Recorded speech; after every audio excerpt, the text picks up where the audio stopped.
अस्सलाम वालेकुम everyone, welcome back to my YouTube channel. Today I am share with you a vlog about my shopping. बहुत ज़्यादा मसरूफियत होने के बावजूद मैंने शॉपिंग पे जाने का डिसाइड किया। शॉपिंग के लिए मैंने डिसाइड किया कि मैं अनारकली बाज़ार जाऊंगी। आज मैं आपको अनारकली बाज़ार का विज़िट करवाऊंगी, जो कि एक बहुत ही ज़्यादा फेमस फैसलाबाद का बाज़ार है। यहाँ से आपको dress, shoes, jewellery, bridal dress, crockery, cosmetic, bedsheet, कंबल, एवरीथिंग आपको इजीली यहाँ से मिल जाएंगी। अनारकली बाज़ार जो है वो एक लोकल मार्केट है, लेकिन इसके बावजूद यहाँ से हर तरह की चीज़ जो है वो मिल जाती है और उसकी क्वालिटीज़ भी बहुत अच्छी होती हैं। यहाँ पे कैजुअल ड्रेस की कलेक्शन बहुत अच्छी थी और हर तरह का साइज़ इनके पास मौजूद था। इनके पास फंक्शन और पार्टीज ड्रेसेस भी अवेलेबल थे। फ्रॉक्स बहुत अच्छी थी और मुझे यहाँ की कलेक्शन बहुत अच्छी लगी। इसके बाद हम एक स्टॉल पे पहुंचे जहाँ पे ज्वेलरी थी। ज्वेलरी इनके पास मोस्टली ब्राइडल ज्वेलरी थी। अब मेहंदी लगाना बहुत ही आसान हो गया है। मेहंदी अब स्टिकर्स की सूरत में आने लगी है कि बस स्टिकर लगाओ, मेहंदी फिल करो और आपकी मेहंदी कंप्लीट हो जाए। यहाँ से मैंने 2-4 स्टिकर्स परचेज़ किए और वो भी मैं आपके साथ व्लॉग में शेयर करूँगी। इसके बाद मैंने यहाँ से पोनीज़ और कैचर जो है वो देखे, क्योंकि मेरे पोनीज़ और कैचर बहुत ज़्यादा टूटते हैं, वो पता ही नहीं चलता कैसे टूट जाते हैं। और फिर मुझे सारे यही रिकमेंड करते थे कि बराए मेहरबानी आप पोनी यूज़ किया करें, और मुझे हमेशा कैचर ही पसंद आते हैं, इसलिए मैं कैचर ही परचेज़ कर। इस बाज़ार में हमेशा रश होता है। मैंने आज तक कभी यहाँ पे ऐसा नहीं देखा कि यहाँ पे रश ना हो, और क्वालिटीज़ भी यहाँ पे चीज़ों की बहुत अच्छी होती है। और मैंने अक्सर यहाँ से बहुत सी चीज़ें परचेज़ की हैं, और जितनी भी चीज़ें परचेज़ की हैं अल्हम्दुलिल्लाह सबकी क्वालिटीज़ अच्छी है, इसलिए मुझे बार बार जो है यहाँ पे आना पड़ता है। मैं इसी बाज़ार को रिकमेंड करती हूँ। ये बाज़ार हर तरह की सोसाइटी को सूट करता है। पहुंचे क्लॉथ वाली शॉप पे, और क्लॉथ वाली शॉप पे आप देख सकते हैं कपड़े की डिज़ाइनिंग, कलर बहुत अच्छा था, कपड़े की क्वालिटीज़ बहुत अच्छी, जिसकी वजह से हमने यहाँ से ड्रेस लिए। एक मम्मा ने लिया, 2 मैंने लिए, और ड्रेसेस की क्वालिटीज़ भी बहुत अच्छी थी। जब ये स्टिच होंगे मैं ये वो भी आपको दिखाऊंगी। इनके पास 2 पीस 3 पीस हर तरह के ड्रेस जो थे वो मौजूद थे। कलर उनकी क्वालिटी भी अच्छी थी, और ये आप देख सकते हैं इनकी डिफरेंट प्राइस थी।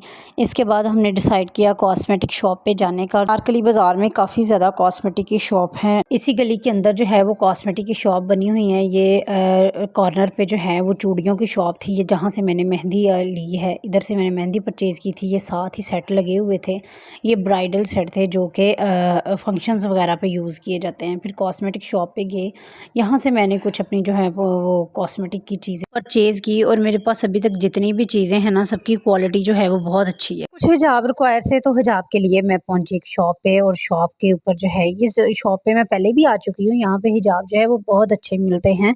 मेरी सिस्टर ने भी यहाँ से पहले भी कुछ हिजाब परचेज़ किए थे, फिर मैंने भी कुछ हिजाब परचेज़ किए थे। तो ये मैं आपको उसका विज़िट करवा रही हूँ शॉप का। और इस शॉप पे जितने भी ड्रेसेस हैं, यहाँ पे बच्चों के ज़्यादातर कपड़े मिलते हैं, बड़ों के भी मिलते हैं, मेरे साइज़ के ड्रेस भी यहाँ पे अवेलेबल होते हैं।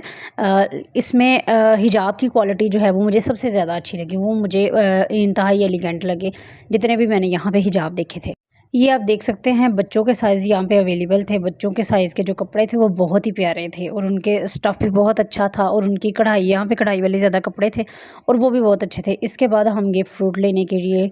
मम्मा को फ्रूट चाहिए था, हमने यहाँ से फ्रूट परचेज़ किया। इसके बाद फिर हम यहाँ से निकले। मम्मा को कुछ आइडियल बेकरी से भी चीज़ें लेनी थी, तो फिर हमने डिसाइड किया कि हम आइडियल पे जाएंगे। कुछ राशन का सामान लेना था, तो उससे पहले कि वहाँ पे जाना था, सिस्टर ने कहा नहीं मुझे शूज़ देखने हैं। फिर हम शूज़ देखने के लिए यहाँ पे बाटा सर्विस की शॉप है, हम वहाँ पे चले गए। यहाँ पे जाके हमने देखी शूज़ की क्वालिटी अच्छी थी, शूज़ भी हमने लिए यहाँ से। तो मुझे भी जूती की ज़रूरत थी, वो ली। मेरा तो ये हाल है कि मैं किसी भी बाज़ार में चले जाऊँ, मुझे ऐसे लगता है कि दुनिया की सारी चीज़ें सबके पास है लेकिन मेरे पास नहीं है। फिर मैं इसलिए ख़रीदती रहती हूँ, खरीद के बाद में मैं फिर रख देती हूँ, और ना मुझे पहनने का टाइम मिलता है, ना मुझे कहीं जाना होता है, ना आना होता है। वो चीज़ें मेरी पड़ी की पड़ी रह जाती हैं। ये मेरे साथ एक बहुत बड़ा मसला है। जब भी मैं कभी अपनी मम्मा से कहती हूँ कि मम्मा मुझे ये चीज़ चाहिए, तो मेरी मम्मा कहती है जो पुरानी है पहले वो तो पहन लो, फिर आगे से नई चीज़ ले आना। लेकिन मुझे फिर भी क्यूरियोसिटी ये होती है कि मुझे नई चीज़ परचेज़ करनी है। इसके बाद हम आइडियल बेकरी पे गए। आइडियल बेकरी से जाके कुछ राशन का सामान लिया, कुछ बेकरी का सामान लिया। इसके बाद आज मेरा पूरा का पूरा दिन जो है वो शॉपिंग में चला गया। फिर इसके बाद मम्मा को ये था कि मुझे अपनी चीज़ें लेनी है, तो अब मुझे बेकरी पे जाना है। फिर बेकरी पे गए, जब वहाँ से जाके हमने कुछ चीज़ें अपनी परचेज़ की। परचेज़ करने के बाद हमारा व्लॉग एंड हुआ। उम्मीद है कि आप सबको व्लॉग अच्छा लगा। मैं बहुत ही ज़्यादा थक गई थी, और ये मैं व्लॉग का एंड था। इसके बाद मेरी सिस्टर का भी प्लान था कि हम कहीं खाने के लिए चलते हैं, लेकिन मैंने कहा बिल्कुल नहीं, सोचना भी ना, क्योंकि मेरा एंड हो गया था। इसके बाद फिर हम घर पहुँचे, घर आके हमने पिज़्ज़ा ऑर्डर किया, पिज़्ज़ा खाया और फिर पिज़्ज़ा खाने के बाद हमारे व्लॉग का हुआ एंड। उम्मीद है कि आप सबको ये व्लॉग अच्छा लगा होगा। दुआओं में याद रखिएगा। मेरे चैनल को लाइक, सब्सक्राइब और शेयर करना मत भूलिएगा। अल्लाह हाफ़िज़।